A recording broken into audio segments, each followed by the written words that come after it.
boys, girls, and everyone else, we are back with another Diablo Immortal video, and in this one, we're going to be looking at the Druid with a raid build. Now, again, this was during my time at Blizzard. I know I've said that in all my videos, but again, I want to put emphasis. I'm not saying these are the best builds, but these were the preferred or my favorite builds that I made while I was at Blizzard. So again, all this is pre-recorded from my time there. I had 10 hours to play. This was my favorite raid build after sort of min-maxing a little bit and playing with all the different builds that we had available to us in terms of the essences. So let's jump straight into it, see what it looks like. Again, I believe there's a few different options actually for this build. So this one does not have any summons. There's a really good summon build available to us. And before we get too much into the build, I do want to give a quick shout out to my son, Tamalama Ding Dong over here, or Landonius. Is there anything you want to say real quick? Like and subscribe. He says like and subscribe. There you go.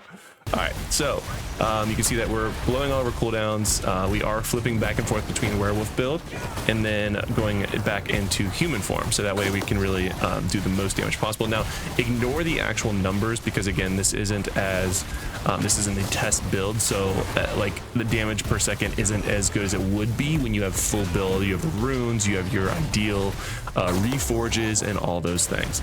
So again, it's a little bit on the lower side, but in total, it was my personal favorite because of how it played. And that's really what we're looking for in these builds, is how it actually plays.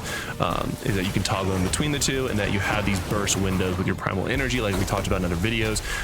And then you can go into your werebear form and do more consistent damage. Now, if you are interested in more build videos, make sure you like and subscribe like Tom and Landon said, because we just came out with yesterday with a farm build. This is our raid build, and I do have two more builds actually, a PvP build and a just different build that you're definitely going to see. So the first one is break plates for the essences. This is the chest piece. So Fire Tornado also shatters enemy armor, so they take additional damage by 10%, which is super good for any amount of PvE and even PvP. Headpiece, again, the name is for strike because it's one of the new legacy pieces that we were testing out, so ignore the name of the piece, so you have to look at the essence. So that's Fire Tornado now unleashes an expanding ring of fire, damaging and burning enemies. All right, and then burning enemies, something their life falls, they explode when their life falls too low. So we already showed the chest, and then we'll go into the shoulders and everything else. I think at the first time I was just checking to make sure I had the right chest on, because again, while we're doing this, I'm trying to make as many builds as I can. So this is a Braze Bark.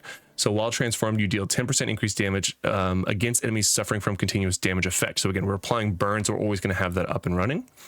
Then for the pants, we are using Savagery Adored, which is using Rend and Tear, which is werewolf. Also increases your critical hit chance by primary attacks for 15% for 3 seconds. By 15% for 3 seconds. Going into the main hand, so burn socket. So Fire Tornado generates 1 additional primal power when it hits an enemy. Offhand is distant hissing, and this is going to be Rend and Tear. Now uses both claws, unleashing a claw wind at enemies in front of you. If burning enemies are close to you, the range and damage is increased. It also causes a fiery, firestorm. Main hand number 2, we have Loam Skull. So werewolf now wreaths you in fire when you transform, damaging and burning nearby enemies, causing them to explode, causing explosions of flame whenever your primary attacks critically hit. So again, the Rend and Tear is now causing wind, and because we have the fire around us, it is causing a firestorm almost immediately and effortlessly, and every single time you have that skill off cooldown. And then last but not least is going to be the offhand that is going to have us generate additional primal energy, which is going to be Goring Brace with Ferocious Strike, generating 5 additional primal energy. So that's just going to be how we can really burn it up, quite literally pun intended there, to get your primal energy built up to then burn it down. So for the set pieces, I'm using a 4-piece Vithuz and I think a 4-piece Gloom. Now you could use Grace obviously or Banquet. I think I just had Gloom because of all the dashes that we had and some of the other builds that I'll show you later, but the Gloom is also good because the 3rd skill on the werewolf form also counts as a dash. So you're going to be able to keep up a pretty high uptime for that increased damage for 15%. And of course it does increase your critical hit, which is a massive part of this build, because especially when you're in werewolf form, when you do those critical hits with that main hand, you cause an additional explosion. So I thought this was one of my favorite builds. I don't remember if I showed the Paragon tree or not. Hopefully I do. Let's see. Shout out to all the other, yeah, okay, I do. So you can see I'm using Slinger, I'm using the whole top half. just for the most consistent damage available. I did like this one. You can also do the new Slayer one and do the top one as well. That has all the additional continuous damage effects. Either one works. I found this one did more damage. That's just my personal preference.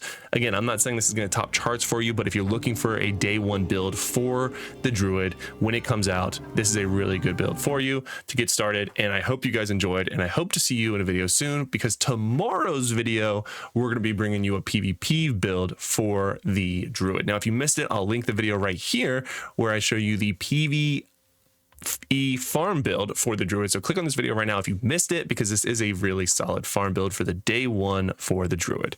Landon, is there anything else you'd like to say to the group?